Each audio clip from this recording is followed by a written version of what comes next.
A good Monday morning, Quad Cities. Very soggy start to the day so far. We've had some rounds of showers and a couple of embedded thunderstorms. This is a look at the radar just a little after 7 o'clock this morning, but shows exactly what's going on. We've got an area of low pressure spinning here in southwest Minnesota. Cold front sitting just to our west. It's the cold front that's driving the rain and a few rumbles of thunder this morning.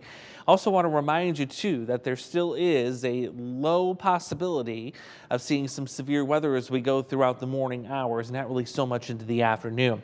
And this is for areas especially north and east of the Quad Cities. That's also where the tornado zone is too. And this is going to be from now early in the morning until noon. Once we get to noon, the tornado threat will be going away, but can't rule out, especially if a storm can get a little bit on the stronger side in this general area from Princeton, Sterling Rock Falls through all of Whiteside County up into parts of Jackson, Clinton County there too. You've got Carroll County, Joe Davis County. That's where we could see a quick little isolated spin up tornado. Again, if one of those storms can take advantage of a lot of the spinning motion going on in the air. And we can actually see that here as we put future track into motion. So what we're talking about is the change in wind direction and the change in wind speed with height. So we don't have a lot of storm energy today. This is going to override that, and that's why we have a possibility of an isolated tornado or two this morning. So here at the ground, you've got wind coming out of the southeast, but as you go up into the atmosphere, that wind is curving around. If you draw a line starting from this arrow, and then you go up to these other ones, notice we're curving it. And that's the spin we're seeing in the atmosphere that one or two of these storms here this morning may take advantage of. So we're going to be tracking the radar very, very carefully. But once we get into the afternoon, look at noon.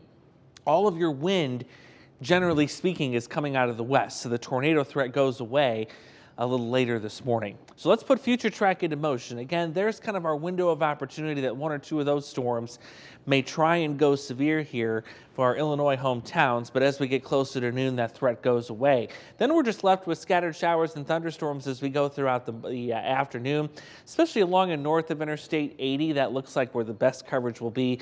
Skies will quiet down as we go into tonight and really into the rest of the week, the way things look right now. So we'll remain on guard from now until noon. I'll be watching the radar closely. If we need to break in for a warning, we will certainly do that, both on air, on our social media, and of course at WQAD.com. Again, it's only a 1 out of 5 risk for today. Once we get rid of those storms, the rest of the week looks pretty decent. I mean, honestly, you can't really complain about this heading into the middle of August. Can't rule out an isolated storm right here Wednesday night and Thursday morning, but the rest of the week looks dry.